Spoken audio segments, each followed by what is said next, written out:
The following program is made possible by a grant from the Bigelow Foundation. Welcome to Area 2000. This program introduces our listeners to the scientific approach to discussion of two particular subjects, UFOs and near-death and after-death experiences. To contact the Bigelow Foundation during the work week, call Angela Thompson between 9 a.m. and 5 p.m. at area code 702-456-1606. That's Angela Thompson at area code 702-456-1606. And now, Area 2000. Good evening. Welcome to another Area 2000. I'm Art Bell. And as usual, we've got a full plate this morning. We've got our roving journalist, George Knapp. And way back in Philadelphia, this time at the airport, Linda Howe, just arriving back home, with her glimpses of other realities. And then it'll be Dr. Michael D. Sorez, and this morning's major subject, I guess, is going to be UFOs, but his education, his interest goes into the parasciences as well. So we're going to be just moving all over the place this morning, this evening. I'm never going to be able to get that straight. Maybe in 4 or 5 years. At any rate, good evening, everybody. We'll try and start it on the right note. Let's find out what's new in the world of UFOs this week and what's coming up. And for that, of course, our roving journalist, George Knapp. George, good evening. Welcome to the program. Well, this week we begin our UFO newscast with things that did not happen, which is sort of, as you know, the bane of what news is supposed to be. Sure. But which is all too appropriate in this crazy field. The first thing that did not happen is communication with the Mars Observer. NASA says the craft is either orbiting Mars, spinning toward deep space, or blown up. Take your pick. It really doesn't matter much to those who were waiting for information from that probe. Is it now declared an absolute lost cause? I don't think so. I think you've got people who are still hanging on that think that something might snap to life and that they still may get some information. I think, realistically, that's a pretty long shot. However, NASA has now appointed a team of experts to evaluate the possibility of another probe to the red planet, what it'll take, what the objective should be, and the ubiquitous Carl Sagan is on this panel, so we can almost rest assured, I think, that investigation of the Cydonia region, which is of primary interest, I think, to people interested in UFO and alien research, will not be a high priority on that next probe mission, assuming it ever happens at all. The second thing that did not happen is the big UFO event in New Mexico. As we have mentioned on previous programs, former government psychics had predicted a major event in New Mexico in the month of August. They staked their professional reputations on this prediction, and unless you and I, Art, have missed something on the news wires, their prediction was wrong. George, you didn't say government psychics, did you? Well, yeah, they did. They worked for the government, yes. Can you elaborate on that? I had no idea we had government psychics. Oh, we do. I think the first guest on your first program was probably more knowledgeable on the subject than I. Psychics is not perhaps the best term, but remote viewers is the term I think that's used in defense circles. All right, that's what caught me. Sure, they don't want to publicize it a great deal because that would be the sort of thing that would attract budget cutters looking for headlines. But yeah, they take it pretty seriously. Anyway, these folks had left government service and formed their own company in New Mexico, and had staked their professional reputations on this prediction of a big UFO event. But there's been no UFO landing, no mass abductions, no spaceships zapping cacti, nothing. As we warned our listeners long ago, these types of UFO predictions come and go, and almost none of them amount to anything over the years. The real question in the wake of this is, why did these folks stick their necks out so far on such a prediction? What it means for the credibility of the ongoing remote viewer program run by the Department of Defense, and could this be another example of disinformation orchestrated by certain intelligence authorities to discredit or otherwise belittle UFO research in general? I'd be curious on Linda Howe's views on this stuff when you talk to her a little bit later. Art, we apparently have some pretty avid listeners in Clear Lake, California, and we'd like to say hello to them tonight. As we reported last week, Clear Lake is experiencing another wave of UFO sightings at present. It's nothing new, we're told. Residents say the same sort of weird lights and craft have been seen there for almost 40 years, It's kind of comparable to Fife, Alabama, which has had these periodic UFO episodes for as long as anyone can remember in that area. Well, are there more of them lately, George? Why is Clear Lake suddenly in the news? Only because the very efficient Angela Thompson has been following up the story and has been passing along the information to me. I think they have flaps every couple of years or so, and they're in the middle of one right now. The newspaper in Clear Lake has mentioned the program, Area 2000, in connection with its coverage of the UFO flap, and hey, Clear Lake, give us a call and let us know what's going on up there. An update on the situation in Russia. As we have reported previously, we managed to obtain some material from alleged Russian UFO landing sites during our journey there earlier this year. The material, which consists of some strange glycerin-looking nodules, we got it from two so-called landing sites, UFO landing sites in the middle of nowhere.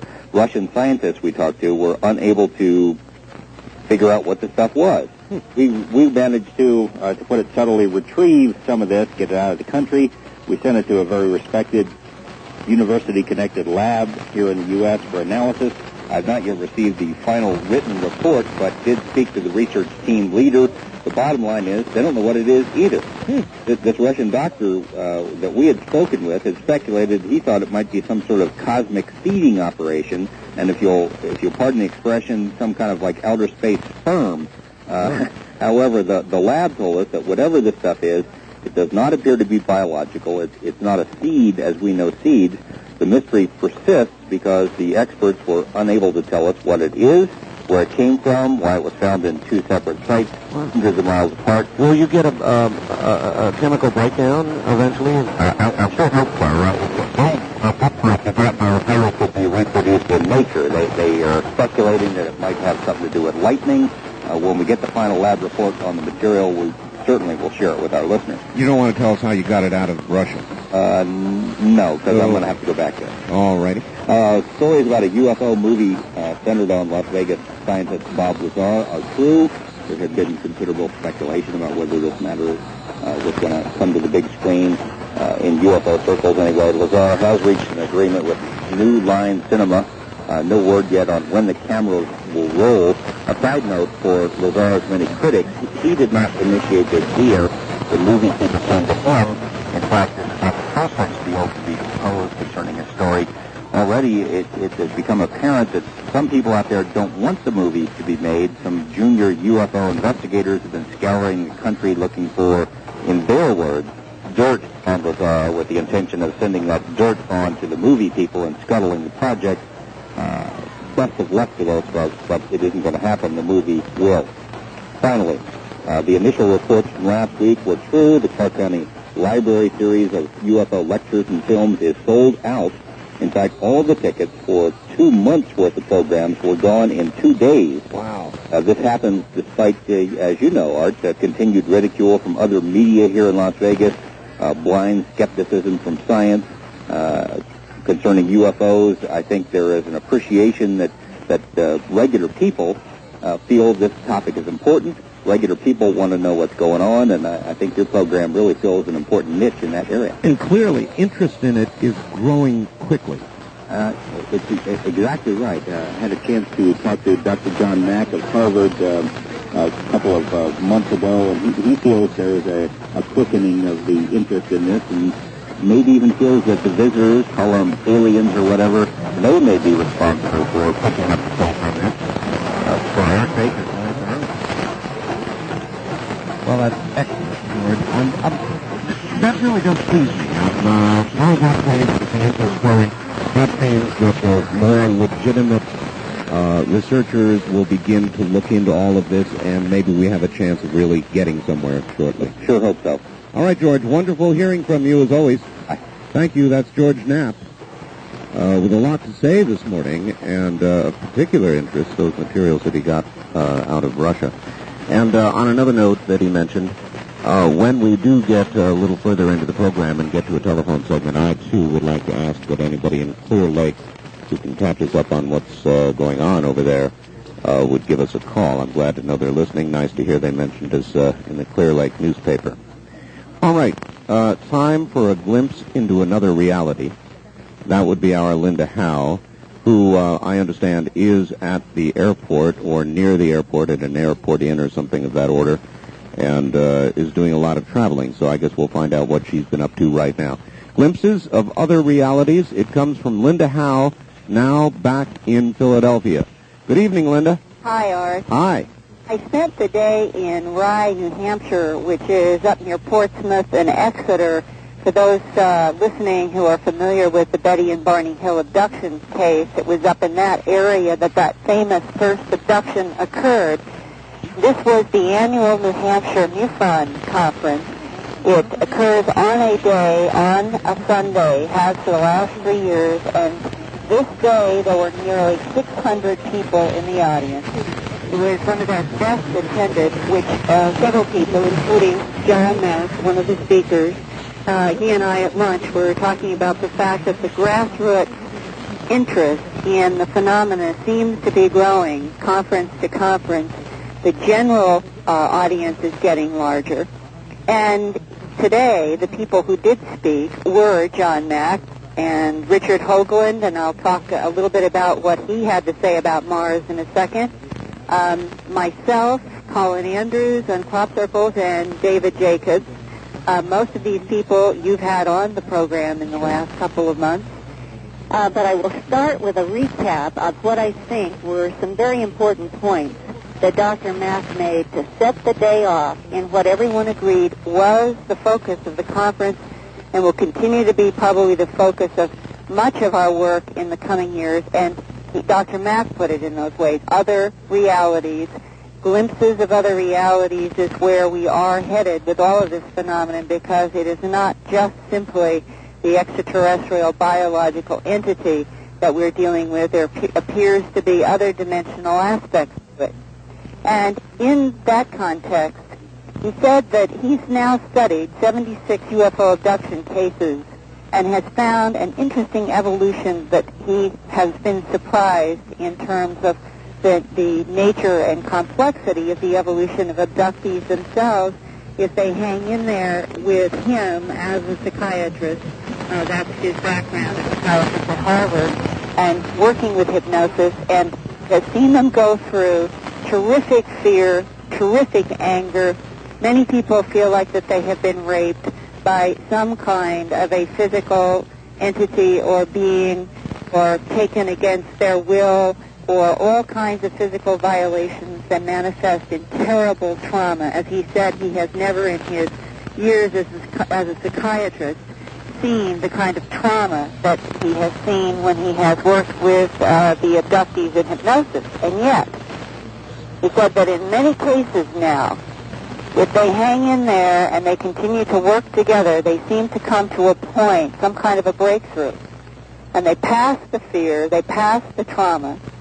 They end up with a new sense that the abduction experience is concerned with the evolution of their spiritual life in some way. And in that context, he has found, and this has shocked him as a psychiatrist, he said it was very difficult for him in the beginning when these episodes began coming out, and that would be an abductee who, under hypnosis, trying to deal with the abduction experience, is being taken back to their birth, trying to find out where these experiences begin, and is suddenly, apparently, in another life, and in another life, the same beings or beings that look like the ones that were involved in the abduction in this life are in what appears to be another life. And so Dr. Mack himself, a professor of psychiatry at Harvard University, who 4 years ago did not, as he said, know what he was getting into, and has been finding his own curiosity provoked to the point he has studied and worked with 76 people, is now finding that the whole idea of reincarnated cycles, life to life, is becoming part of his research, and that the same alien beings are in these other lives too, that there's some connection between the alien beings and a particular abductee's current life. Now, what that is headed toward in terms of understanding the implications of all this for the human-alien interaction in the past, present, and future is a huge unknown, and I think that there will probably be more and more reports over the next year or two or three in this particular area, and I hope to be bringing more information about this kind of other aspect of a reality that also touches perhaps into the near-death experiences. That's something we don't know yet, but Ken Ring's work certainly suggests that there are parallels between what happens to abductees and what happens at the moment of death. Boy, that is really fascinating, Linda. Do you think the two areas of study will somehow merge at some point? It sounds like it's possible. Well, in my own research, I am exploring both all the time, and Dr. Mack and I and others, we see each other on a somewhat regular basis at conferences, and I think what will continue to happen is we will keep sharing our own research and our insights about all of this, and as we see something that seems to be another insight, I will certainly report it on Area 2000. And so the radio listeners and you and I and George and all of us, I feel like we're all learning together as we move along each week.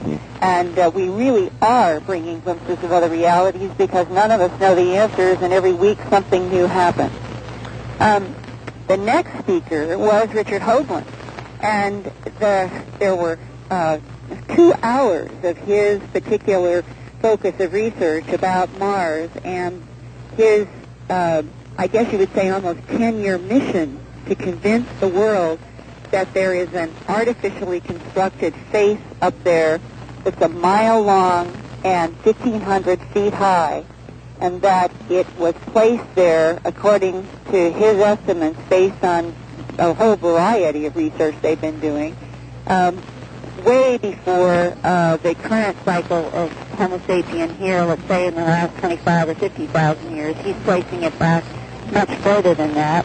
And he explained that this work that he's been doing on the face on Mars and other structures has now been awarded a major scientific honor in Sweden just in the past week or two, because Sweden believes that the mathematical work that people like Torin it's in Washington, D.C., Errol Torin, who works for the Defense Mapping Agency, has been involved with research on the mathematical relationships on Mars. Mark Carlotto at the Analytical Sciences Corporation in Reading, Massachusetts, has been using computer enhancement to look at this space, to look at other objects that are within about 10 miles of this space in a region called Cydonia that appear to be at least pyramidal looking. They look sort of like pyramids in these computer-enhanced photographs.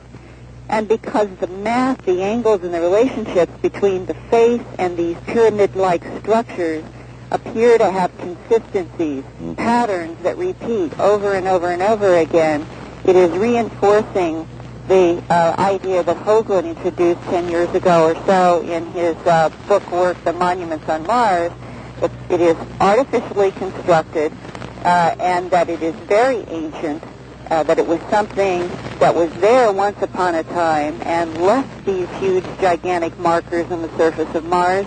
And the big question is, why? Now, he personally stated at the conference today that he has sources that are suggesting, as George has talked about, that the orbiter is actually not in a failure mode, but has continued to function on some kind of classified channel because they wanted to get pictures of this region and other regions of Mars secretly. All right, Linda, I've got to stop you here because somebody faxed me something that I'm sitting on, and I don't know what to make of it. It appeared in a publication called The Weekly World News, September 14th edition. It purports to be a rather high-resolution picture of the face on Mars, and it is absolutely startling.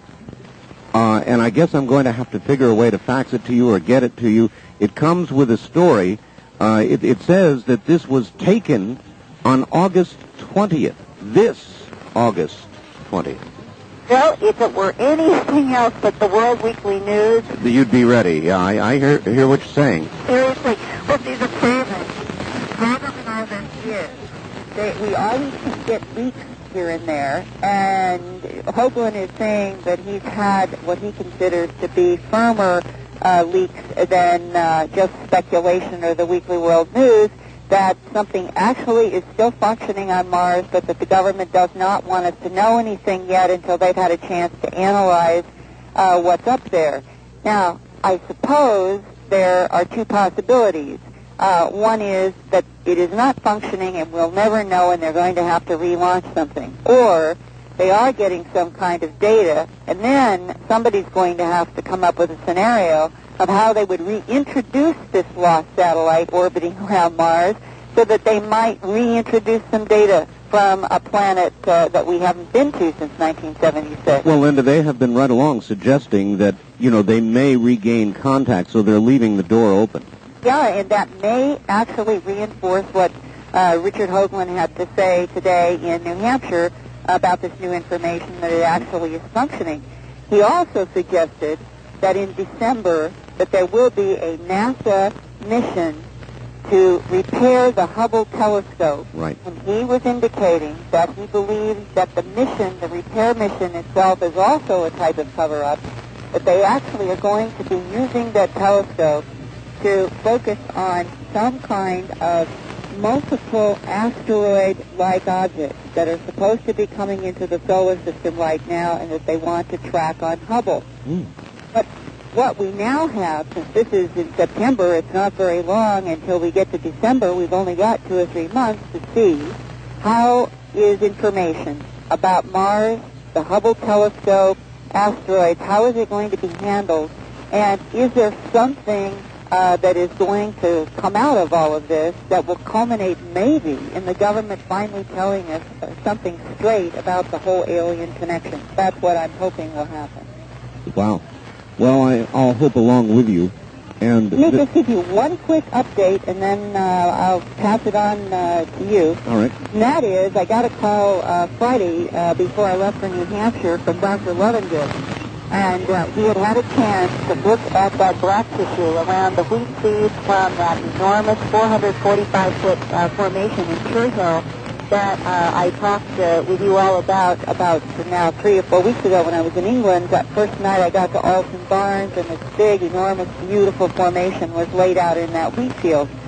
And he's had a chance to look at what's called the electrical conductivity across the black tissue on those seeds from inside the formation, and says they line up right down the line with a very unusual pattern of electric conductivity and oscillation of this tissue that he has found in the Utica, New York formation, the Kennewick, Washington formation, and others in Canada, the United States, Australia, and England that fall into another pattern of other anomalous changes in the plants that Dr. Levengood, a biophysicist, says cannot be hoaxed.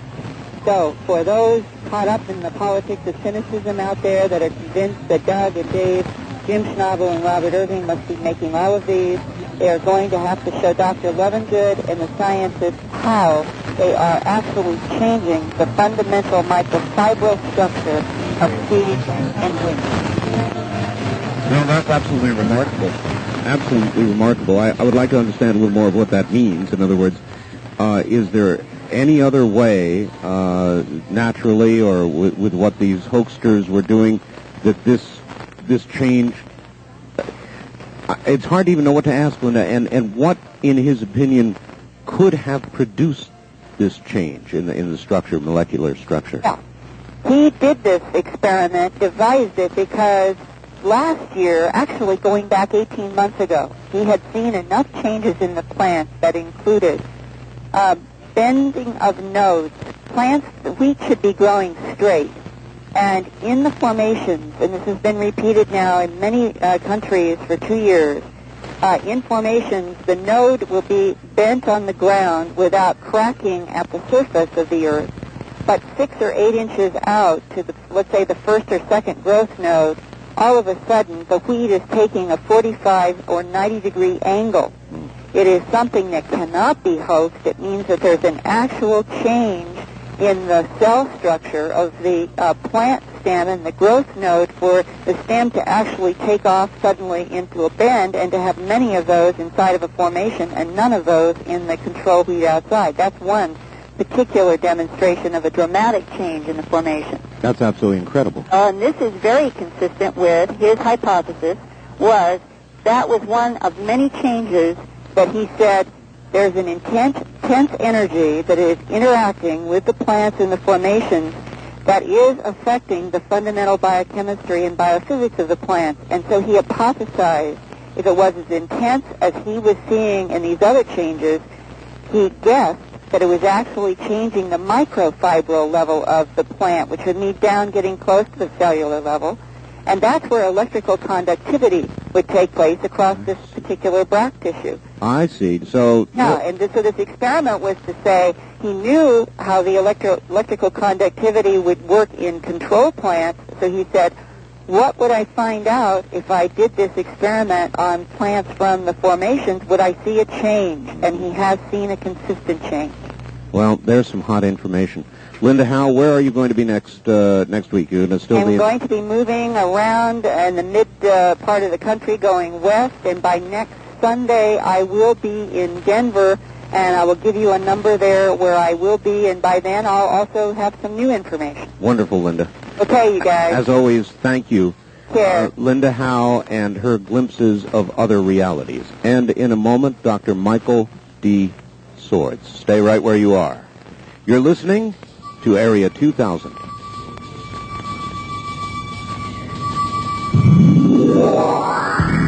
From Jackie Gone's Plaza downtown, this is KDWN Las Vegas.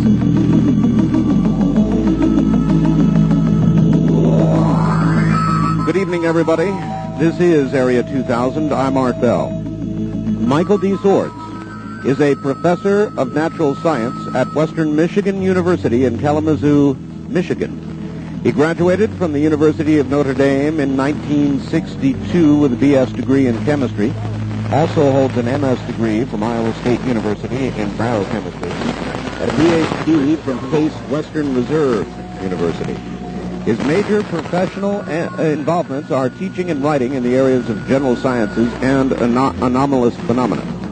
His teaching centers about human biology, the history and philosophy of science, scientific methodology, and the parasciences, of which ufology is a member.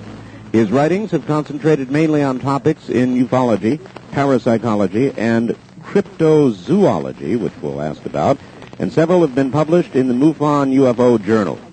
He has won his university's Teaching Excellence Award in 1978.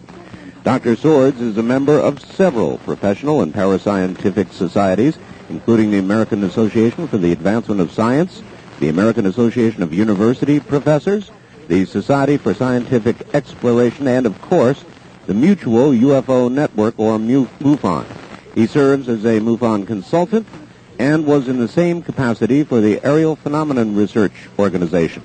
The International of 14 organization, we'll ask about that too, and is a member of the advisory panel for the Society for the Investigation of the Unexplained.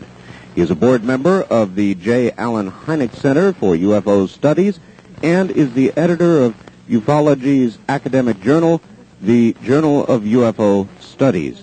Dr. Sorez originally spoke at the MUFON 1986 UFO Symposium in East Lansing, Michigan, a talk for which the current presentation will be an extension. He has recently presented materials at the Abductions Conference of Treat 2, as well as the National Science Teachers Association. Dr. Sorez may be contacted at the Department of General Studies, Western Michigan University at Kalamazoo. And now, Dr. Sorez. Dr. Sorez, good evening. Hello, how are you? All the way to Michigan. I am fine, and I hope you are as well. Yes, it's been interesting listening so far. Well, one of the things that caught my eye about you, Doctor, was I know that you mainly do research into other people's research as opposed to conducting your own. Yeah, I'm not a case researcher. Right. And one of the things that you said, and I'm going to enjoy this, is that you are not a yes man for anybody's theory. Yeah, as a matter of fact, if I was given the job of critiquing most of the things that had been talked about on the show so far tonight, I would have to hedge a little bit on almost everything, if not quite a bit. Okay, good. Well, that's a good, healthy attitude. What did you happen to think of what Linda said about the molecular changes in the wheat? What doubt would you cast on that offered information? Now, one of the things that is a problem in all UFO research, and it is lopped on over into crop circles research, is that there are not many people actually doing tests. So that you have a fellow like Dr. Levengood, and I have no reason to suspect that Dr. Levengood is not a very good scientist, but you have him do a piece of research. He's not actually on the site himself. He doesn't do his own sampling. Somebody else does that for him over there and then sends it back to Michigan. And then no one else except Dr. Levengood, who to some degree is working at very long range, rechecks the information. So something like Dr. Levengood's work could be brilliantly correct, but from the point of view of the academic community, since it's such an extraordinary thing, you'd want to have a researcher right on the site doing this stuff and then following in kind of a team research mode all the way through to the data, because it's a matter of trust, after all, as to whether everything was done properly all the way down the line. I don't really have that much negative to say about Levengood's work. I think it's pretty interesting stuff. It just needs to be repeated. Well, as you've looked into what all these other researchers have been doing, and I try to ask every guest I have this same question, are you personally convinced, or do you lean toward the theory that, or the fact that we are indeed being visited? In other words, is something really going on? In your view, have you come to that personal conclusion? I don't think there's any question that the UFO phenomena entails some very major mysteries which could very well be extraterrestrial produced. But the UFO phenomena at large, I think, is composed of mostly errors. And so when you, in other words, I don't think it's as robust a phenomena as people tend to want to make it, who kind of want to keep the excitement going in almost like a Saturday morning cartoon style. In the United States, the folks are impatient and we want a miracle on the street corner every second. I think that the UFO phenomenon has a lot of great cases in it that for which the most prominent hypothesis would be an extraterrestrial hypothesis. I think the abduction phenomena also has some great cases in it, but the vast majority of these things are very unconvincing, and a lot of the stuff that has accreted to the UFO phenomena is, I think, erroneously stuck in there.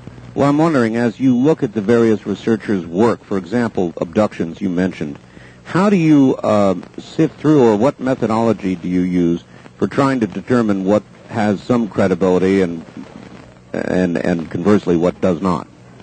Well, the abductions thing is a very difficult thing to understand. But you have two kinds of researchers, basically. You have researchers who become very personally involved with their clients, and God bless them for that, because these people are hurting. But at the same time that they do that, they don't really gain any information that you could count on as objectively gained in some way. In other words, they're more like client counselors than they are researchers. And you have other individuals who proceed according to sort of old-fashioned UFO research that go to the trouble of checking the people's backgrounds out and talking to other people who know them, trying to give some feeling for the observer credibility. So the first thing I do is I look at the research methodology of the person who is of the researcher who's making the claims. And when a researcher who seems to be very thorough and also has done a good job of checking observer credibility comes out with a statement that these are the various facts, at least as presented by the reporter, then I say, well, now that's probably a true anomaly, especially when it matches up with what other researchers are reporting. But for the people who... well, all right, how much of that do you find versus the other? I find, unfortunately nowadays, I find rather small amounts of true old-time UFO research on abduction cases.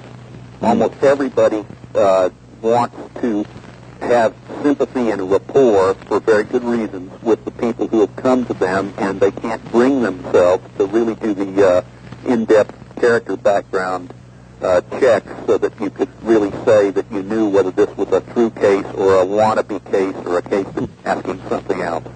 So then, probably the best way to determine is to look into the alleged victim's background, and if their background is solid, then you would lean toward concluding their story, maybe. Yes, I would at least lean towards concluding that they absolutely believe what they're saying to be true.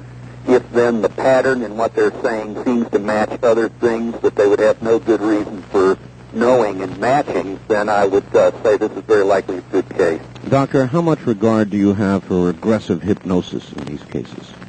I think regressive hypnosis is capable of being a very good tool. We've had some individuals who've used that, like Dick Haynes has a method of using that I think is perfectly good.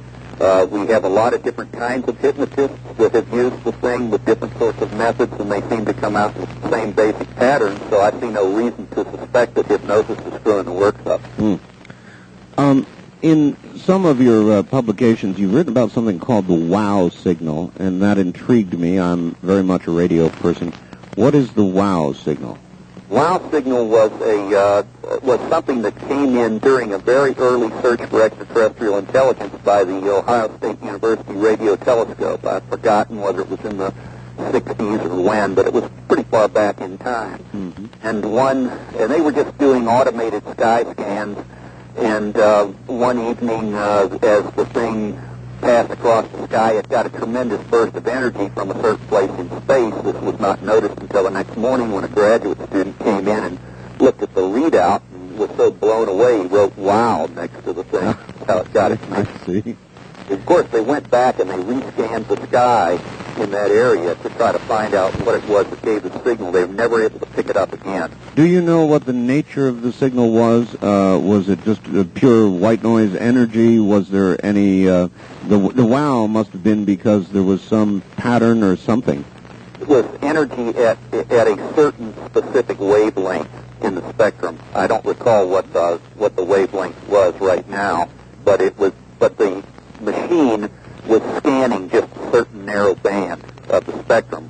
This is not too much unlike what they've recently claimed for the big search that's gone on with Jill Tarter and Carl Sagan and Frank Drake, where they think that they've picked up maybe 50 or 60 different of these one-time only signals out there and never been able to relocate them again, all in different parts of the sky, so no repeatability. And again, with the current search going on, which they've renamed, I can't recall the new name for it, but I think it's funded to the tune of about $100 million. The report from those folks so far would be basically negative or nothing that would earn a wow. Well, we'll have to see how much kind of a thing that they want to run on the politicians who they're trying to get more money from. To see what spin they put on it, but I think intellectually, honestly, you'd have to say that their results are negative, but they're going to feature, I'm sure, the fact that they've got these one-time glitches or whatever it was in the signals from these various points in space to hold out as a carrot that this thing is probably worth continuing. I see. That's what I predict. Sure. Let me try this one with you. Linda Howe was mentioning something we frequently talk about in this program, the possibility of parallel universes, and I was particularly intrigued with her mention of the possible tie-in between reincarnation, parallel universes, and this business with UFOs and abductions. Is there any possibility, or is it much too much of a reach to imagine that one day there will be a kind of a merge that will occur, or there is some sort of connection? What are your feelings? Well, if one assumes that the so-called abduction phenomenon is not just one phenomenon, but is in fact a lot of different things that are causing something that sort of looks the same on the surface, then you might be able to say, well, there's one part of this thing that looks like it's ET-based, and there's one part of this thing that looks like it's, say, some kind of a peculiar human mental carnival, and that there's maybe some other kind of thing that's much more paranormal. I don't see at this stage of our investigations, of our knowledge, how one would want to be too confident in making any claims in one of those areas. But I would say this, that you can certainly imagine a cosmos that has reincarnation in it that has nothing to do with parallel realities in any sense other than kind of a loop through a disembodied spiritual existence. You don't have to have a Jacques Valléan, Magonian type parallel reality or something like that. And I would say that if you're going to try to speculate about ET people being involved in past lives, well, there better be a lot more evidence for this than what we've heard so far from Dr. Mack.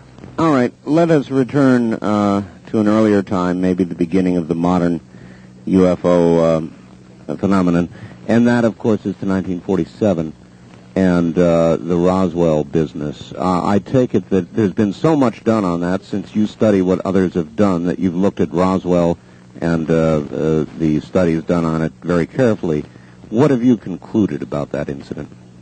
I think that Roswell is the one other thing in UFO research other than abductions research that's really worth doing right now. From what I can tell from the Roswell research that's done by Kevin Randall and Don Schmidt, that case just continues to look stronger and stronger through time. It has fought off the challenges of maybe 20 different alternative hypotheses that people keep throwing out. The more witnesses that are dug up, instead of having the idea dissipate and fragment into a lot of nonsense, the story just seems to grow tighter. So I went into that Roswell thing thinking that it just couldn't possibly be true because it would change the whole nature of the space program and everything else. And I've been disabused of all that stuff by this stage. I think the Roswell case, along with the better abduction cases, are by far and away the most important thing we're doing right now. All right, well then let's stick with Roswell for a moment. Can you run us through it a little bit? What is it that you find so convincing as you've studied it about Roswell? Well, the first thing is the fact that the initial witness who cracked the story was a man of such importance in the armed forces, a high-level intelligence major who almost no matter what kind of a game you try to think up would be serving no good intelligence purpose in breaking the Roswell story the way he broke it. The second thing is that at this time there are probably between 1 and 2 dozen different first-hand witnesses to the metal pieces that were scattered around the Brazil Ranch. And their descriptions of the metal pieces and also some of the other debris, they match perfectly. And the characteristics of this metal, two different kinds of it, especially the one that was the unbendable, unburnable kind, and the other that was the clumpable, but then it would refold into its own shape. These are metal alloys that you look back as to what our metallurgy was in 1947, and we couldn't do that stuff. So it gets to be pretty difficult to just wave off, say, 15 to 20 first-hand witnesses who are describing a couple of different metal forms that we couldn't make at the time. Well, of course, after Roswell, there were some initial reports that seemed quite clear, early reports. Then all of a sudden we began to get the government involved, the weather balloon story and so forth. You must have looked at all that very carefully as well. Now those alternative reports, they have been tracked down with amazing efficiency by Don Schmidt and Kevin Randall to the point of first-hand records for launchings of balloon types and of different sorts of missiles and all of these things. And not only do none of them match any of the described characteristics of the material, but all the known launches of anything have been accounted for. So I think that's just all smokescreen. All right. What about the part of the story that suggests there were alien beings there, that they were picked up and taken, I think, to Wright-Patterson Air Force Base? All of that hold up? The alien beings part of the story is not as strong as the debris part of the story. But once you get the debris part of the story sort of established in your mind, it's a lot easier to buy into the craft occupants, especially since on one or two rare occasions a witness will talk some about both. And so if that person was credible on the metals, that person is probably credible on the beings. Still, in terms of the so-called body site, because there are two different locations, a debris field in one area and then a body site much closer to the town of Roswell, that body site is still pretty much a work in progress research-wise. There are prime witnesses for that. I've been in the presence of a couple of these people. They are still holding on to their anonymity. I think one of them is about to be willing to come out and be quoted all over the place. But that's still a work in progress, and that needs to be firmed up before too much is claimed. All right. Well, all this works very easily then into the government cover-up aspect of this. And there have been all kinds of documents over the years that have come out purporting to be government documents, briefing papers for Eisenhower, and all sorts of things, as you know, have come out. Yes. What have you concluded as you've looked at this aspect of it, the government cover-up aspect? As far as the government cover-up of Roswell, I haven't been impressed with any of the documents that specifically claim to relate to that. But as far as government cover-up is concerned, that's just obvious. That's been obvious ever since David Jacobs wrote his history of the UFO phenomena way back in the 70s. As soon as people got inside the Robertson panel information and also into the Condon report information, these are the two major government elements that existed. One which ended up with the idea of completely debunking the UFO field forever because of national security reasons, and the other one was a so-called scientific study that was a debunking study from the beginning. As soon as those internal documents were revealed, it was obvious that you had nothing going on except the big cover-up, and we've done nothing but to indicate more of the same with all the FOIA documents and things. And as a matter of national security, from what perspective? Well, there's a lot of reasons that it can be a matter of national security, but I'll give you the main one that the Robertson panel suggested. The Robertson panel was a CIA panel, for listeners who haven't heard about this, in 1952, very late in the year, actually early 1953, that was composed of 5 major scientists, and they recommended actually a downplaying of UFO phenomena because, namely, during the previous summer, which was a big flap, probably the second biggest of all time, the communication channels within the military were so clogged by citizens calling in that they considered it as having weakened the country's ability to respond to a real attack from the Soviet Union. And so they felt that if so-called UFO hysteria or enthusiasm, or whatever you want to call it, was allowed to just go unchecked, that they would continuously be vulnerable from, say, the Soviet Union messing with us and doing things to stimulate a lot of calling in and swamping the phone lines, and then maybe be able to have a more successful attack come in after, say, a fake UFO wave of some kind. That's something. Well, you know, there are so many governments in the world, and if we have decided to cover it all up, or for the reasons you just suggested, or even others, what about all the other governments in the world?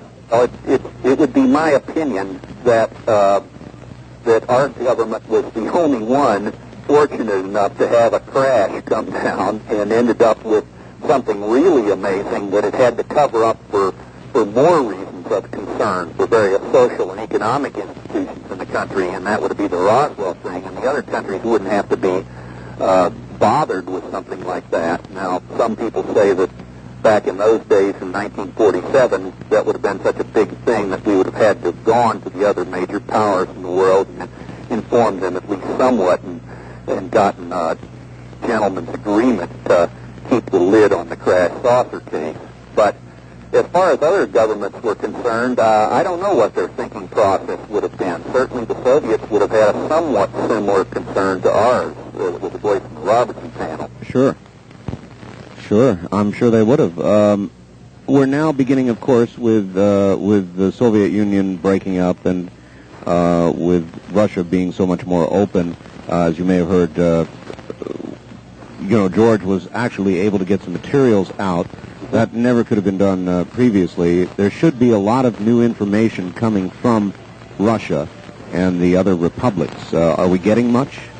I don't think so. You keep hearing rumors of this, but I would caution listeners to remember that the Soviet Union, for a very long time, has had a record of having isolated researchers who were pretty much unchecked by anything but their own imaginations, who claim almost anything out in the boondocks. And so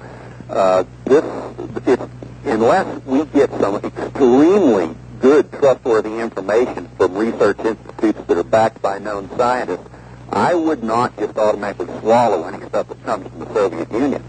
Now, the other thing to say about that is, though, that Dr. Haynes from NASA Ames, which is someone that you may get on your program sometime, he's a very good scientist, he has made a link with Soviet scientists who are interested in UFOs, and it's hoped that as this liaison becomes more firm, that we will get some genuinely good case research out of them, but to my knowledge, that has not yet happened. All right. One popular theory, and one of my favorite subjects, is time travel, and I noticed that you'd written something on UFOs as time travelers with a question mark after it. It is at least as possible a theory, when we're left with nothing but theories, to imagine as any other. Could it be that what we regard as UFOs from elsewhere actually are from our future? Is that possible? Well, for Walt Andrus in the MUFON Journal some time ago, I wrote actually a pair of papers separated by a couple of years to try to analyze whether that theory could make any sense or not. When you take a look at the shape of the typical euthanaut, it turns out kind of amusingly, to me at least, that critter does look like something that you might expect due to what's called a neotenous shift, or a gene rate growth shift, so that our own human species might tend to look a little bit more like our own fetuses grown up, to say. And so I thought, well, that's kind of amazing that the biological part of this thing could actually make some sense, that it would be the same species just in a future mode. Is there anybody, Doctor, doing any work on computer projections, one might imagine, of how we might continue to evolve? No, and the reason why is that when you look at the thing in terms of the theory of evolution, it doesn't make any sense. We basically have stopped our evolution. Now, we're not going to change on the basis of just natural activity. Now, we might choose genetically re-engineer ourselves, but and that would have to do with this beyond shift. Boy, that's fascinating. You're concluding we have stopped our evolution. Yep. Then what? Well, now I'm pushed on time. I've got to do a newscast at the top of the hour. I would like to come back and continue this with you. So relax for about 5 minutes. We'll do some news and come back to you, Doctor. Okay. All right, Dr. Michael D. Sorez from Michigan with us. More Area 2000 coming up. I'm Art Bell.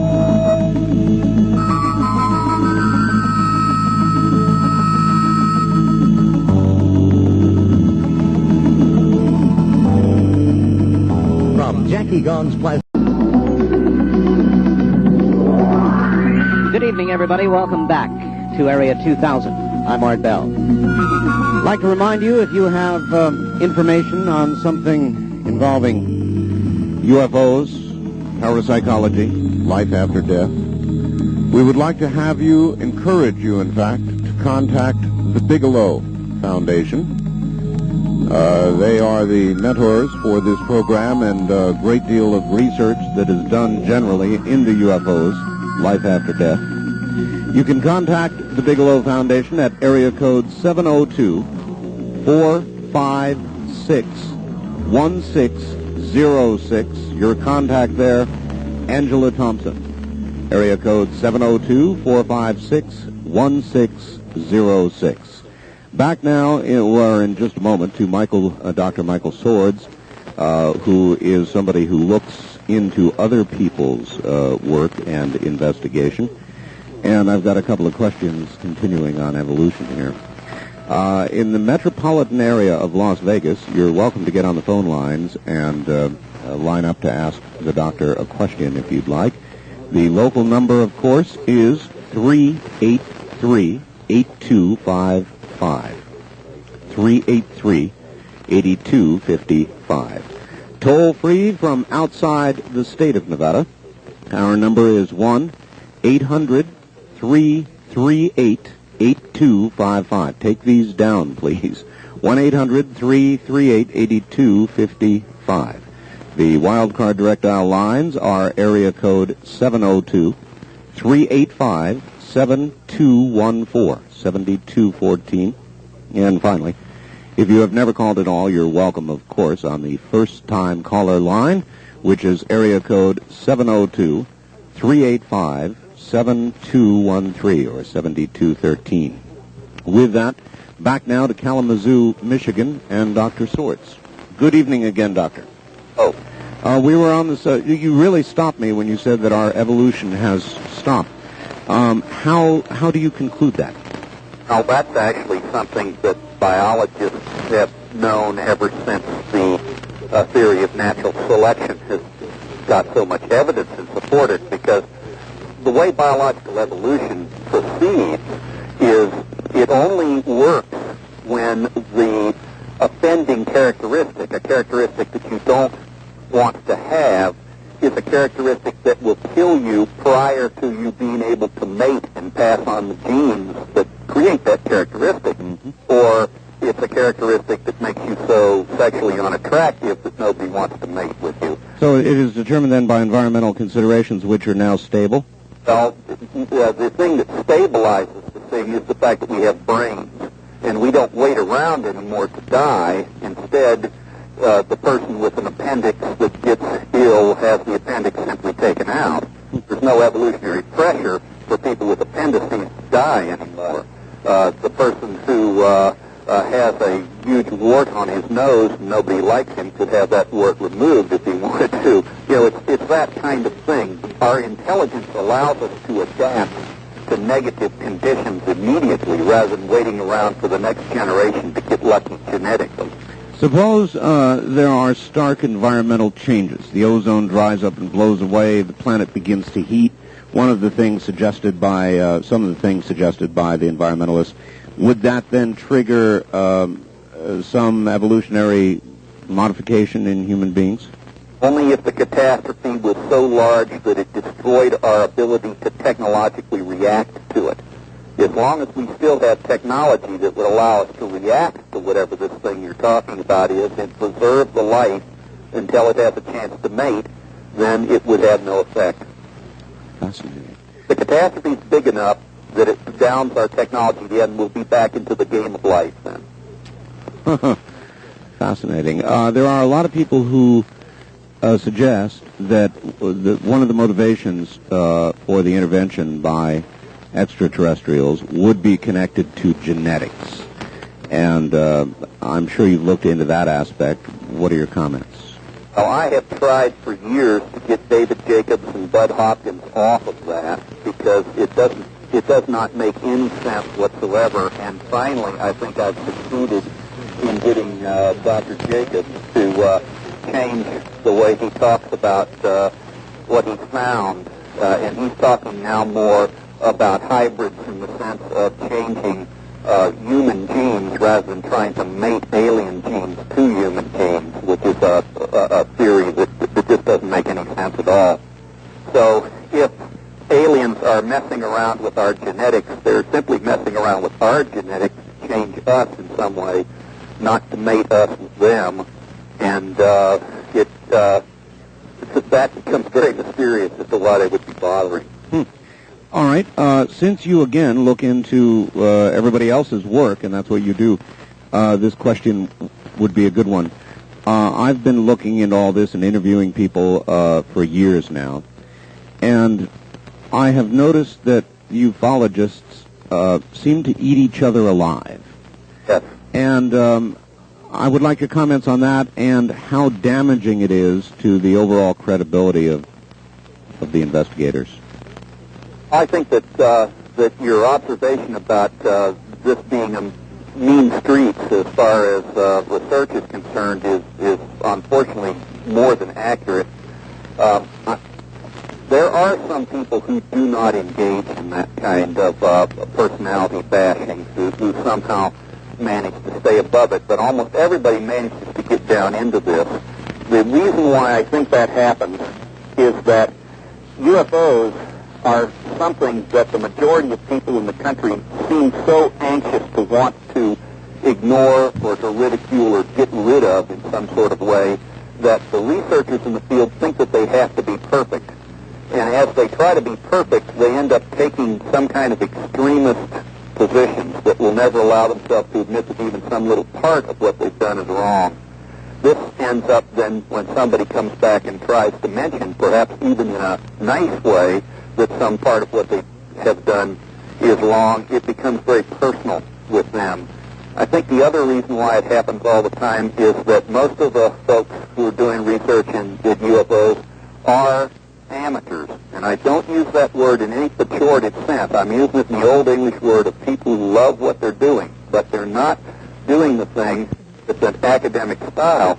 And because of that, it just creates an environment that maximizes all the tiniest little errors to the worst possible ends, and it really hurts the field getting any kind of credibility. Well, and maybe adding to it all is disinformation. Is there or is there not, in your opinion, an active disinformation campaign by the government or any other agency or peoples? Is there a lot of disinformation, intentional disinformation out there? Well, that's a tougher one to know because the people doing the disinformation, if they are professionals and they're very good at it.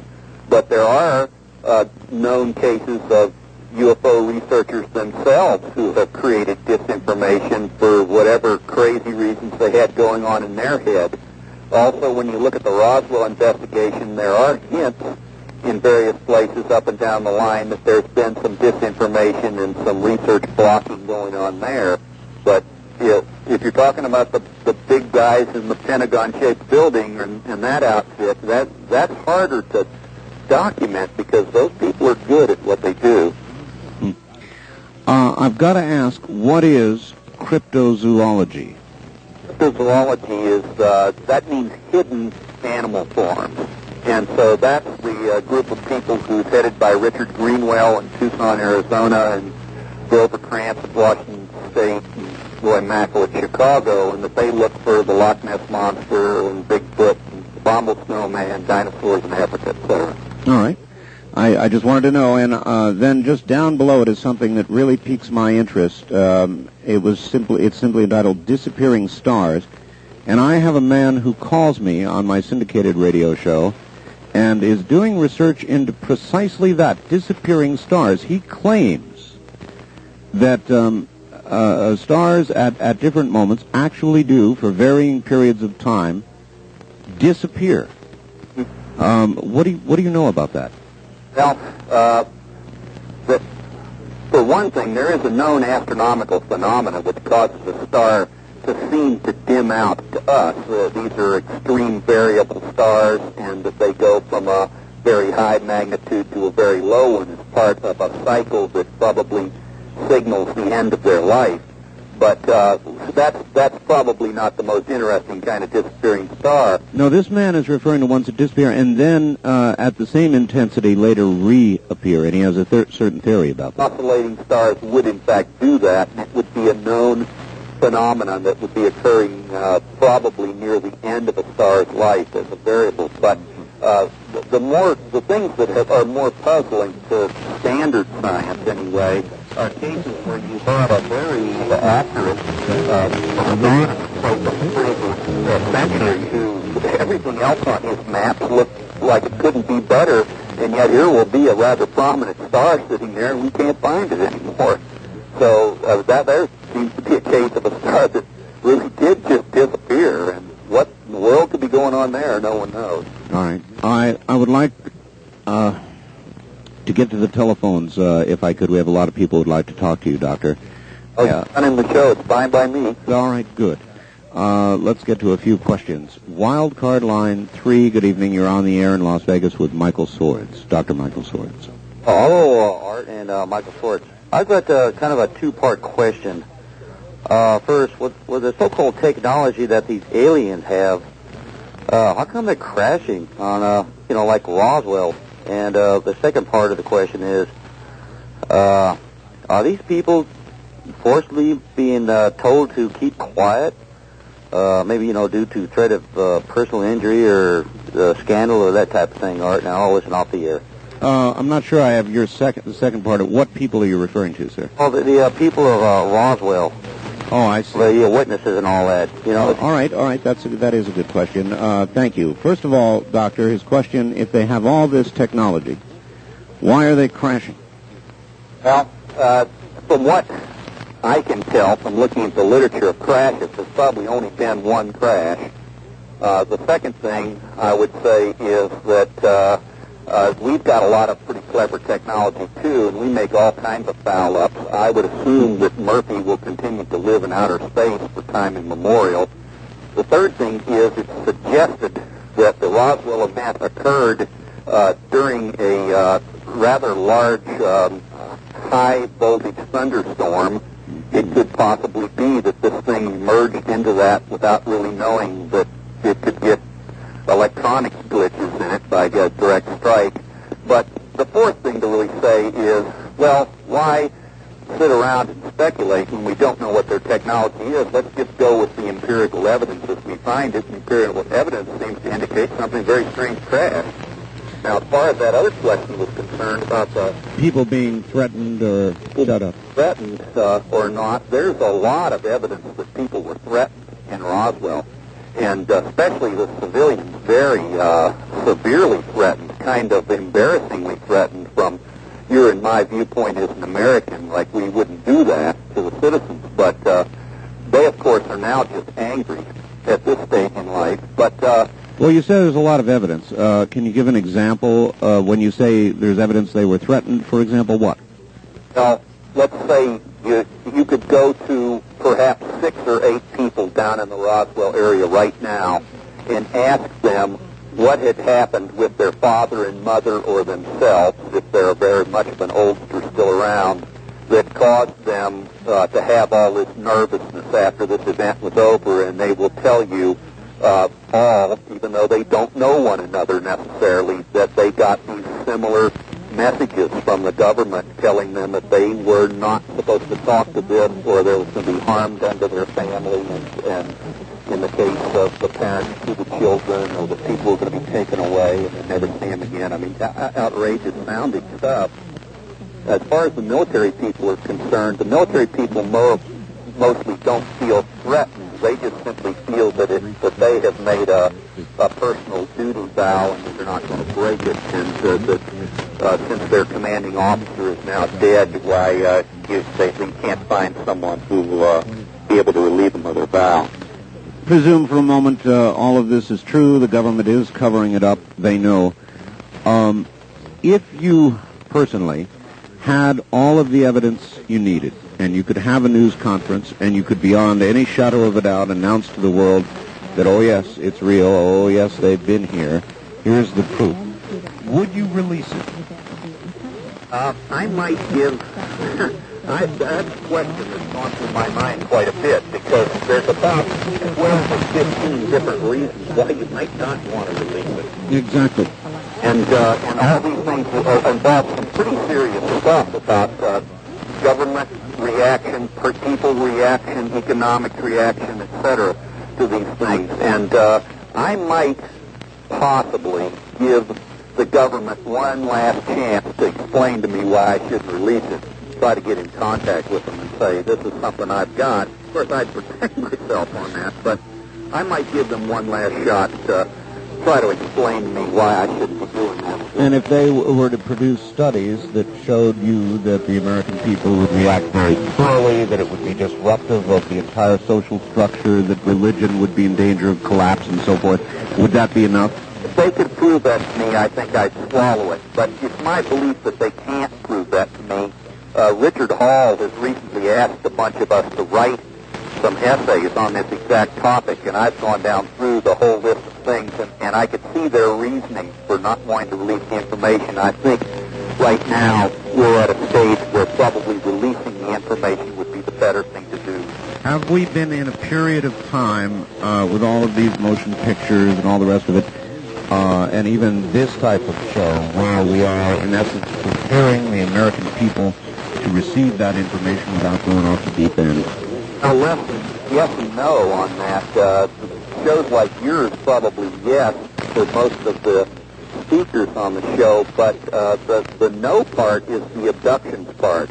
And unless people like John Mack are correct, and this is some kind of a benign thing, the Bud Hopkins, David Jacobs scenario, this thing being kind of horrible, is precisely the thing that would not want you to release information that this is real and it's going on and you can get plucked at any time and nobody has a defense against it. All right. Then that brings up another good question.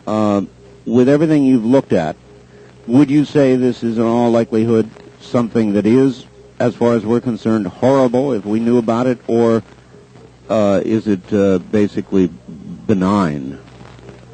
It's my guess that, and this is just a guess, and for goodness sakes, don't rate this as anything more important than one person's opinion, but the guess is that because human beings do not seem to have been deliberately harmed in some physical way, now admittedly there are some possible exceptions to that in some of the claimed cases, but I still think that some of that stuff is pretty loose as far as the claims. But I would say that the worst case scenario that I see so far would be of some self-centered group of individuals, ETs or whatever, that were using human emotions in some kind of a way, but did not intend any kind of a permanent harm to the host.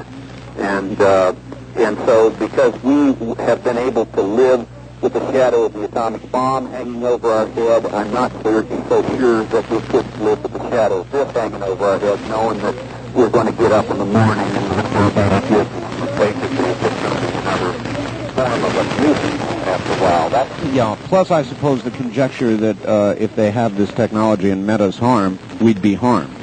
Yeah, and unless for some reason they want some other kind of thing out of us first and then still would be looking for harm afterwards. There's always a possibility. All right. Line 1, good evening. You're on the air with Dr. Sorez, who is in Michigan. Well, good evening. Good evening. Art, it's very interesting that you brought that particular part up. It wasn't exactly what I called about, but I had a chance to talk to my grandmother a while back who remembers the night of the War of the Worlds radio show. Yes. And I think the biggest answer to your question about why they don't tell anybody is look at the reaction of that. I mentioned that to you once before, but the interesting information that I didn't have on that at that time was that people were killing themselves and killing their children because they really thought that that these beings were visiting Earth. Well, of course, if you ever heard that radio show, it was awful. I mean, they were zapping people, eating people, people. It was not a benign visit.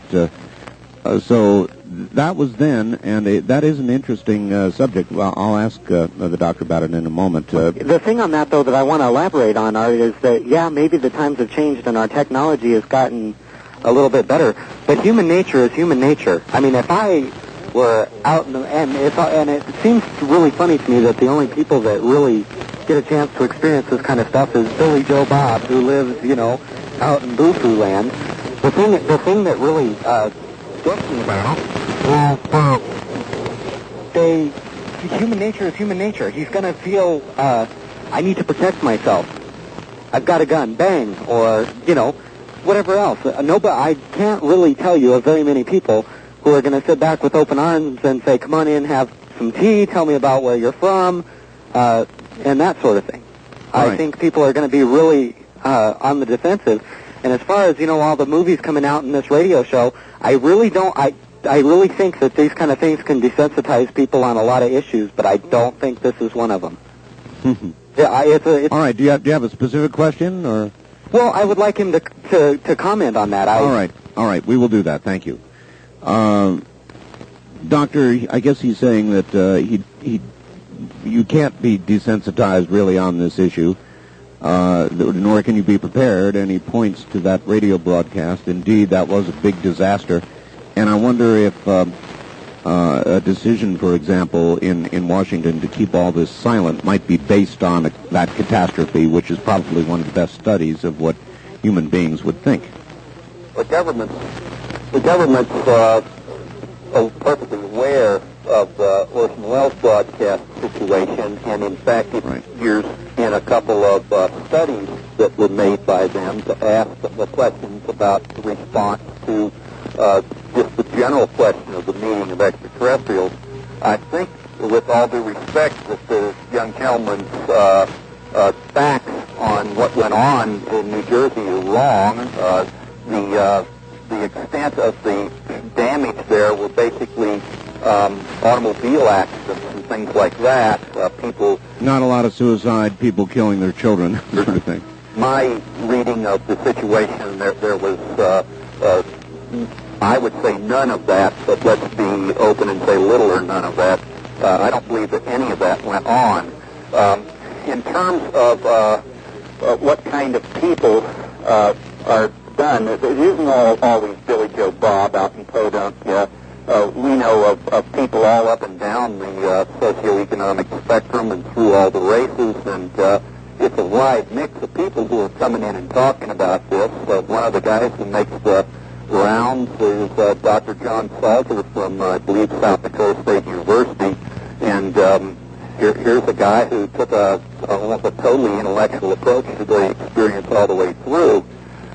I do think it's true that there is going to be a significant segment of the American people who are very anxiety prone, and that you can't desensitize them to that. And that I think he's right.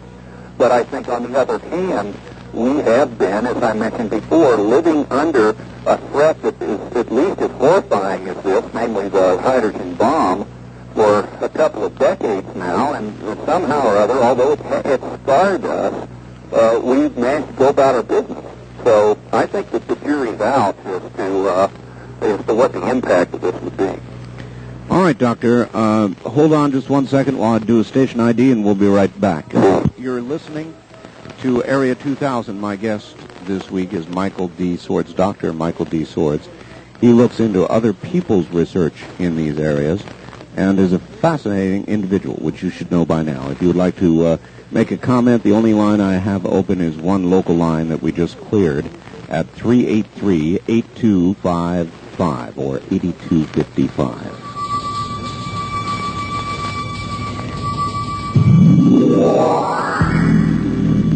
From Jackie Gone's Plaza downtown, this is KDWN Las Vegas.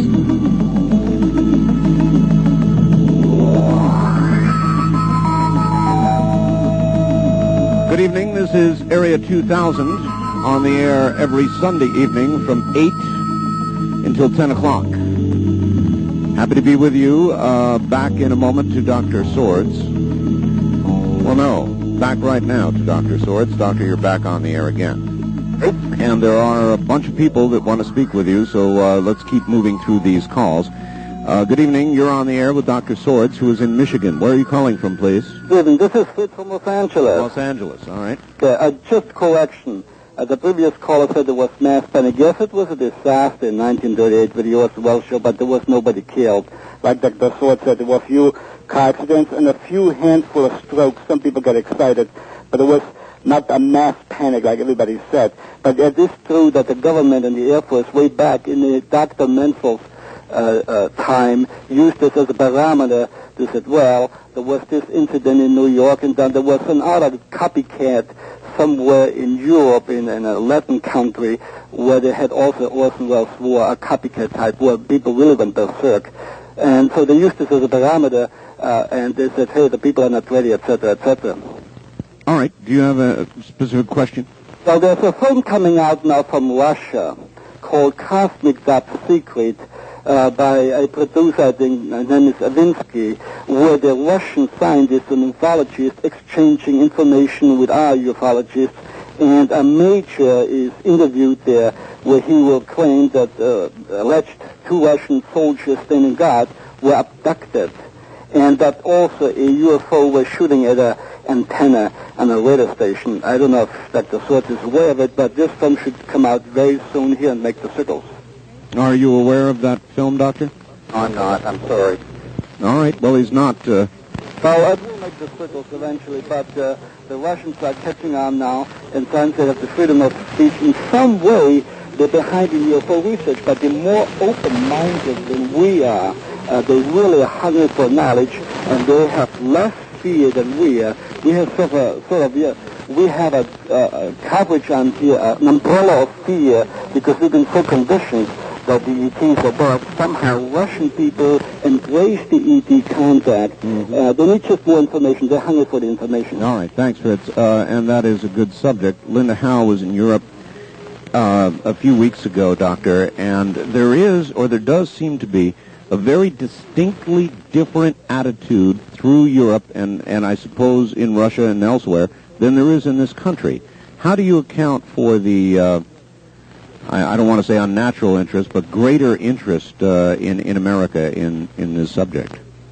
I think that we're not getting a very correct view of what the Europeans and the Russians really have in terms of interest. After all, what do you have? You have a few UFO U.S. researchers going over there. Naturally, the people they're meeting with are the people who are most interested in UFOs. They're going to put on their most positive views on the thing, especially the Russians do that, because the Russians not only want to make linkages with the U.S. researchers, but they also want us to help support their research because Russia's so destitute for money.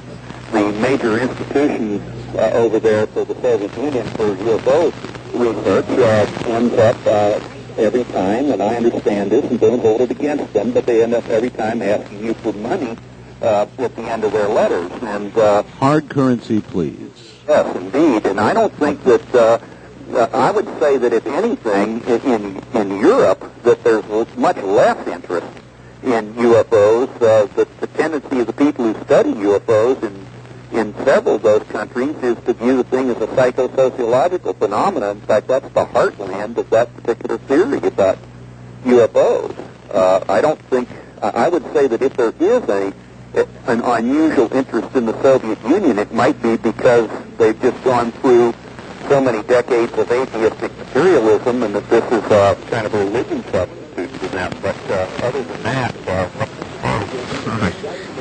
good evening. On the first-time caller line, you're on the air with Dr. Sorez.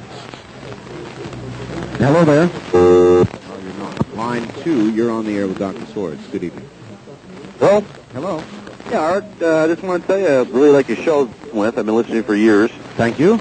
Yeah, and I got a couple questions for the doctor. First, one is on abductions. And the question I have is, what does your research show as far as abductions through tangible items as far as walls, canvas, tents, etc.? And the second is, have you done any research as far as in Area 51 in Nevada? I've done some my own research up in that area, and it's been very, I can't really say the word for it, but I've seen a lot of weird things up there. All right, Doctor, let's go to Area 51, if you would. It's just to the north of us here. And I wonder what sort of, there's been a lot of documentation and research about this area. Some people speculate there are discs up there, and so forth and so on. What have you learned about that?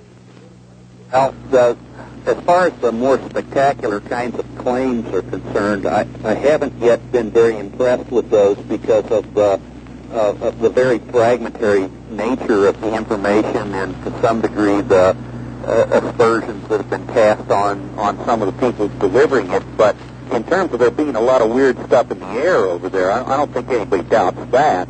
Aviation Week and Space Technology magazine is constantly documenting very high-performance envelope vehicles that are flying over Nevada, and to me, if I take that as the baseline of my information, and I look back through time, I think that what they're flying out there is spectacular, but I don't think it's beyond the direction of the technology that you see just prior to that, that's real good old-fashioned U.S. technical magic rather than extraterrestrial technical magic. So I haven't seen anything yet in the Area 15 idea that would lead me to believe that we have to have UFOs and back-engineered alien technology out there, although I sure have heard the rumors like everyone else has. And it certainly might be the place to take it if you had it. Caller, what was your first question, please? First question was on far as abductions through tangible items such as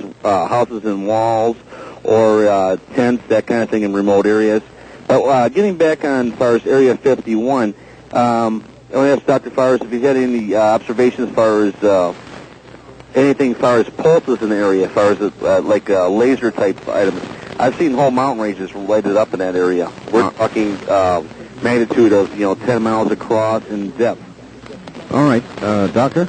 Well, I've heard from some of the people on the air tech side of the thing that the engines of the so-called pulsar craft are so great that when they turn on, that they light up the whole area around. So, again, I think that it's not, it doesn't sound to me like it's a laser effect. It sounds to me like it's a ignition of a big engine. All right, I'm going to tell you about 2 weeks ago. I'm 48 years old, Doctor. I've never seen a UFO. 2 weeks ago, I saw something I absolutely could not explain, though I think it might have been an experimental aircraft. On my way home, a large triangular craft passed about 150 feet above me. It was actually lit up. It had what appeared to be anti-collision lights, 2 white lights, 1 red light at each point of the triangle, and that's what it was, Doctor. It was a perfect triangle, and at about an altitude of, I'd estimate, 150 feet, passed above me, making not even a sound. I had my automobile stopped. You could hear crickets a quarter mile away. I mean, there was no sound at all, and it just passed above me. Now, I live in a valley just adjacent to Area 51, and my presumption is I saw some sort of incredible experimental aircraft. I have no idea what it was, but it was low enough and slow enough, I would describe it almost as floating, that it absolutely simply is nothing that I know that we have. It was remarkable, Doctor, remarkable. Yeah, I'm impressed with that kind of a thing because, first of all, you're a credible witness seeing something fairly close. It's a good close encounter of the first kind report, and it matches the pattern of the so-called Belgian triangles that were researched so well by the Belgian government a few years back. It's almost precisely the same description that was given for the objects that appeared quite often over a several-month period in Belgium. Well, I don't know what I saw. If I was pressed to the wall, Doctor, I would say that I saw some sort of experimental aircraft. But most people feel that they have to. The crux of the thing is that if what you saw was the same kind of an object that was in Belgium, then the key thing is the Belgian radar reports, which show an extremely rapid change of direction and upward acceleration that should have produced more G-forces than a pilot could have taken, and do seem to be a little out of the performance envelope that we would expect from a current technology. A little out is putting it mildly, and I'm still thinking very hard about that encounter. I just thought I would take that moment to discuss. Fascinating. Okay, line 3, you're on the air with Dr. Sorez in Michigan. Good evening. Good evening. I think everything means one point, to make believe people that they will be alive after death. And this is not true. All those people who believe in the UFO, those are the same people who talk all the time about Jesus and his mother, who they see those people, they see Jesus and his mother in different kind of places, like Medjugorje, like in Poland, like in different, and this is absolutely not true. You need children to tell them those kind of stupid stories about life after death and about Jesus alive and his mother alive and UFO And you make it's a propaganda now, like they grow like mushroom after the rain, after the collapse by the Soviet Union. So they try to make people believe in more stupid ideas and more stupid lies. Thank you. You're welcome. Now, in that man, Doctor, I just left him on because I wanted to hear it, and I wanted you to hear it. There are a lot of people who react just like that man does to this information. They may make the best case for never releasing it. There's anger, hostility, and I have this feeling that if the information ever came out, that man would be on the warpath. Yeah, that was a very quiet sound coming to me, and so all I could get from that is that this was a gentleman who was specifically complaining about UFOs the same size as Blessed Mary Virgin things or Precisely. like that. Well, what I would say is that we've always had a element in society that needed some very simplistic grounding, or they become somewhat unhinged, and things are going to happen. When we walked on the moon, this kind of a person is either going to go into a state of denial that it never happened, or it's going to have some kind of a life crisis. The same thing is going to be true if Carl Sagan gets any extraterrestrial signals, if the Darwinian theory of evolution sounds like it's better, or whatever. So we can't protect that element of the population against new things happening, and I still don't think that it's a useful reason to deny full information. Well, nevertheless, perhaps not. Is there any way of estimating what percentage of people in the population would react as that man seemed to be?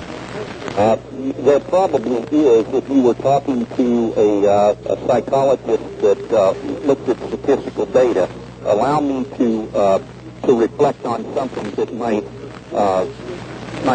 cast some light on that, but it wouldn't do exactly the same thing.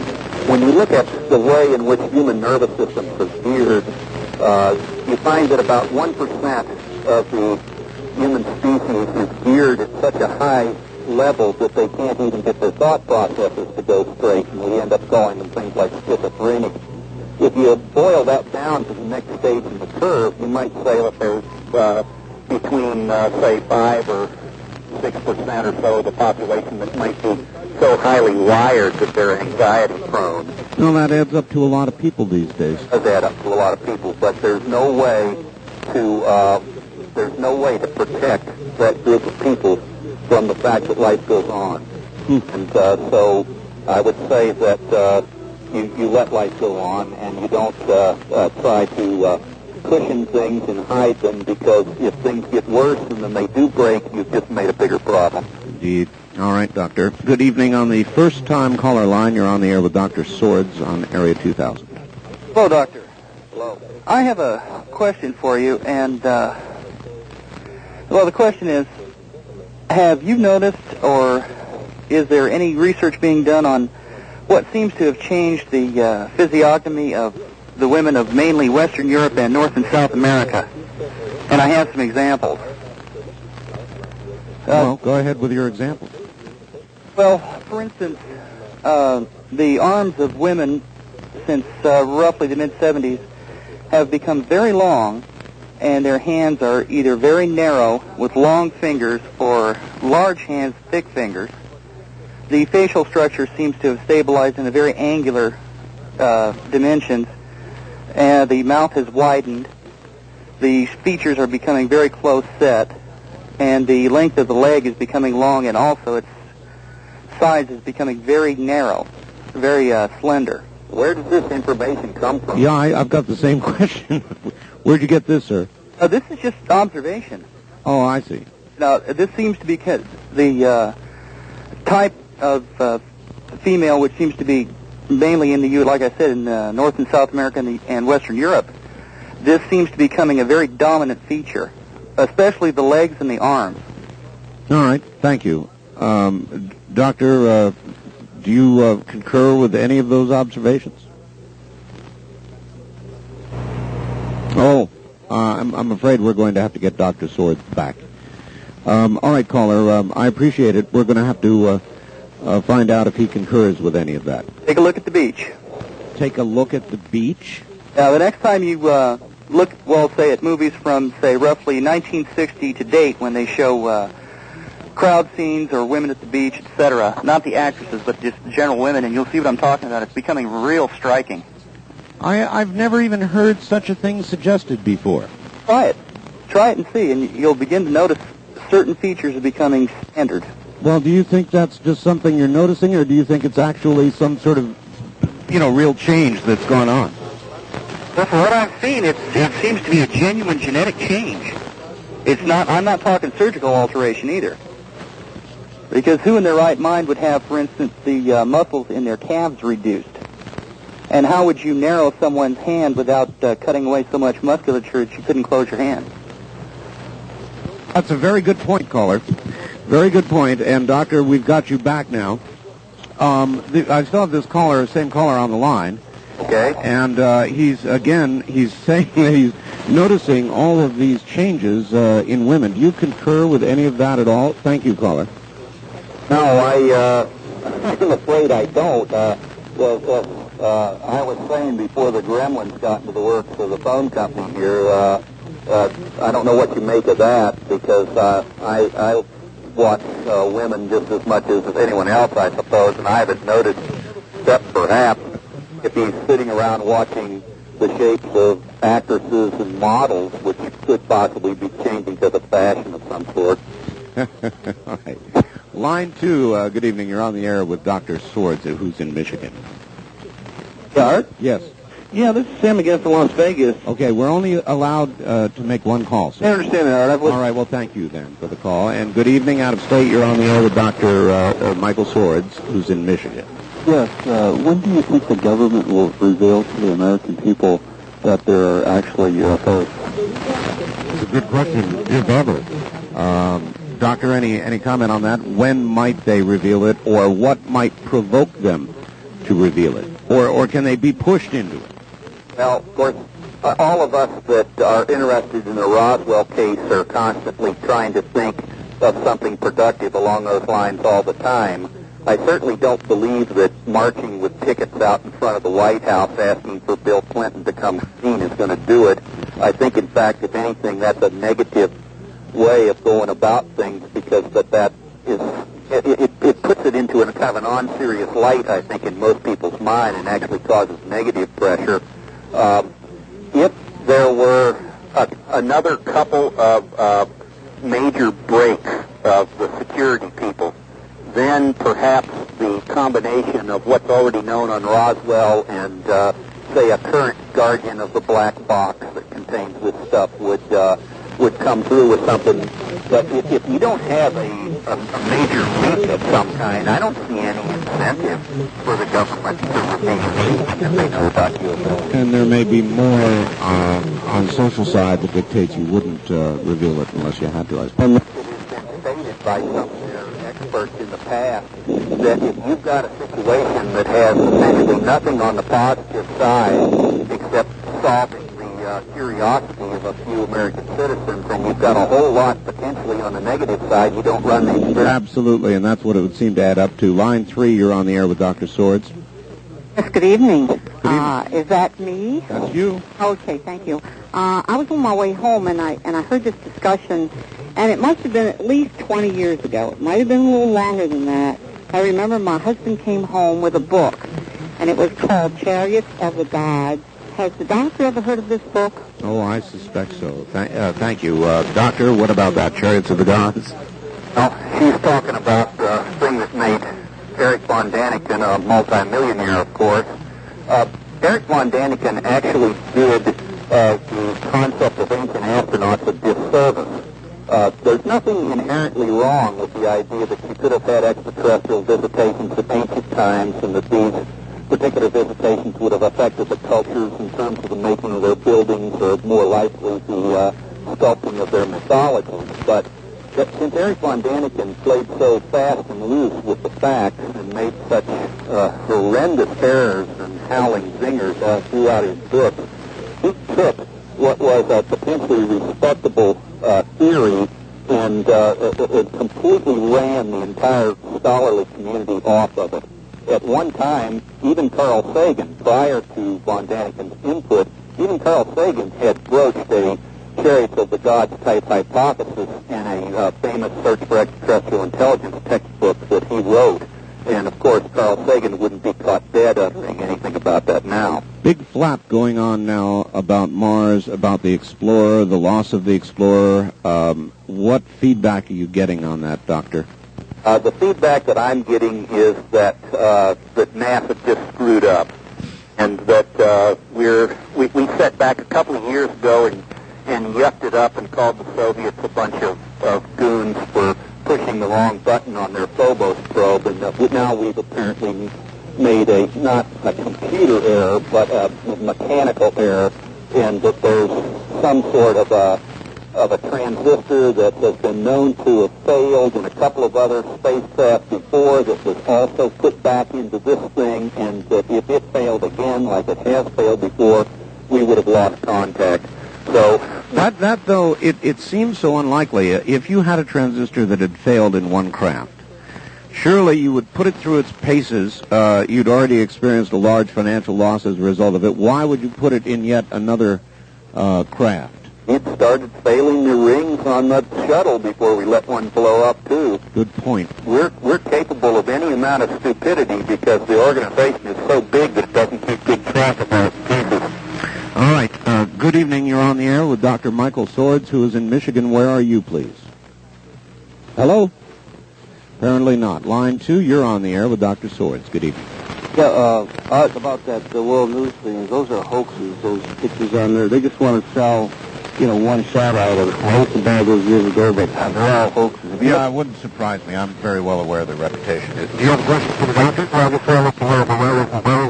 Sure. All right, I understand. Thank you. Good evening. You're on the air with Dr. Michael B. Sorez, who is in Michigan. Where are you calling from, please? Santa Ana, California. Santa Ana. Go ahead. Yes. I just wanted to say that I really think they should disclose any information that they have on UFOs. I feel like I should have a right to know, and I want to know. And I feel like, I don't know, maybe it would do some good for a lot of people if they knew that there was something more than, or something bigger than us, than this, beyond this planet. Something to strive for, I guess. Well, I guess that has to be balanced against what the doctor said about what the reaction would be among, say, 5% of the population or so. But it sounds as though you're looking forward to it. Yeah, and I think that the 95% should outweigh that 5%. I think most people would welcome it, and it would do wonders for, I don't know, I guess just our whole outlook on things. All right, very good. Thank you, ma'am. Just a comment, Doctor. She thinks the 95% would benefit far more than the 5% that would go around the corner. Of course, we don't know about 95% or 5%. We don't know what people are thinking, but the government has already tried to play that mind game, too, and see how that came out. And what the Brookings Institute said in their report to NASA was that when a superior culture and an inferior culture intimately meet, and so that there's a genuine sharing of information between them, the inferior culture almost always dies in terms of a self-ordaining kind of a culture and becomes just a appendix sucking in whatever it gets from its now big brother and doesn't any further develop on its own. So that as Carl Jung, the famous Swiss psychologist, was supposed to have gotten this information about talking to an Amazonian shaman. The Amazonian shaman said back to Jung, "You have stolen all our dreams." And so the happy thought of us having this wonderful new possibility out there might well be very negative as far as independent development of the human race. All right. Line 3, you're on the air with... Art, how you doing? I'm doing well, sir. Need more time for these I know. shows, but anyway, real quick, I'm just curious been trying to get that shuttle off the ground. Is that... It is now off the ground. Well, Yes, it did successfully launch. Oh, finally, yeah. I was just curious if that had anything to do with that screw-ups, or they were just pressured by people from the unknown that they didn't want it to launch or something. No, it's up, sir. Okay. All right, thank you. Out of state very quickly as we run out of time for Dr. Michael Sorez in Michigan. Good evening. Line 1, good evening. Good evening, Art and Doctor. I'll try to make this fast because I know time is running out. First of all, Doctor, have you ever heard of Noah Fredericks, who is a biblical and UFO researcher? And then I have a second part to the question. I have not. Okay. He basically believes that UFOs have been around even before biblical time in history. And my question is to do with the finger formation of alien descriptions. If you ran every description on a computer, do you know how many, or if many came up with 6 fingers? And the reason I'm asking, the other day when I was doing my own biblical research, I found that in 1 Chronicles 20th chapter, verse 6, they mention a being with 6 fingers and 6 toes, that he's of large stature. All right, I'm sorry, time just about gone. Doctor, any response? Well, the UFO humanoids are almost always described as having either 4 or 5 fingers and not 6. Dr. Sorez, we really could use a whole lot more time for this subject. We only get, however, 2 hours. And as I do with most of my guests, particularly you, since you look into everybody else's research, I would like to have you back sometime. Oh, that's a possibility. Well, it has been a distinct pleasure, and you're an easy interview, and I thank you. Well, you're welcome. Won't be a pleasure. You have a good evening, sir. Dr. Michael D. Sorez, and I'm afraid that's it, everybody. We operate as close as we can to what's going on here, to the fact, and so that's going to do it. Remember, if you have any information at all that you would like checked out, anything you would like looked into, the Bigelow Foundation has the ability and has the resources to accomplish that, and I urge you to call them. Their number is coming up now, and we'll see you again next week at 8 o'clock. The preceding program was made possible by a grant from the Bigelow Foundation. This has been Area 2000, a program that introduces our listeners to the scientific approach for discussion of 2 particular subjects: UFOs and near-death and after-death experiences. To contact the Bigelow Foundation, please call during the week between 9 a.m. and 5 p.m., area code 702-456-1606. Ask for Angela Thompson. That's area code 702-456-1606. And be with us next Sunday evening at 8 for another edition of Area 2000.